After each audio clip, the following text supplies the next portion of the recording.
तुम्हाला माझ्या आजाराबद्दल माहिती होतं तरी मला लग्नासाठी हा म्हटलं तुम्ही. हा हो. खूप मोठं मन म्हणायचं तुमचं. अहो पण मला सांगा, तुम्हाला हा आजार झाला कसा? अहो त्याचं काय झालं, मला लग्नाला मुलगी भेटत नव्हती ना, वय पण निघून चाललं होतं, लोक नावं ठेवायचे म्हणून ना मला फिट बसली, फिट विसरायचा आजार झाला मला. बरं आता जाऊ दे, नको टेन्शन घेऊ. मी आहे ना, तुझा आजार सगळा बरा होईल आता.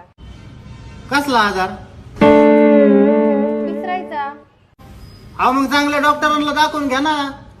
अहो तुमच्या विसरायच्या आजाराबद्दल बोलतीये मी. असं एखाद्याच्या आजारावर हे नाव नाही बरं का कोणाला.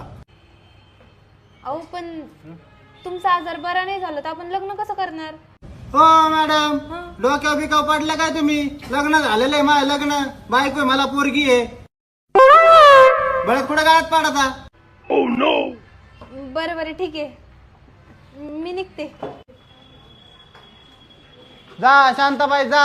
आज तुम्हाला भांडे का नाही घातले म्हणजे मला काय दुसरे कामवाले बाय भेटायचे नाही काय? हा आली जीन्स पॅन्ट आणि टी शर्ट घालून आली म्हणजे काय लय मोठी शान आहे समजते का स्वतःला? मी स्वतः हाताने भांडे घासीन, नाही दुसरी कामवाले बाय ठेवीन.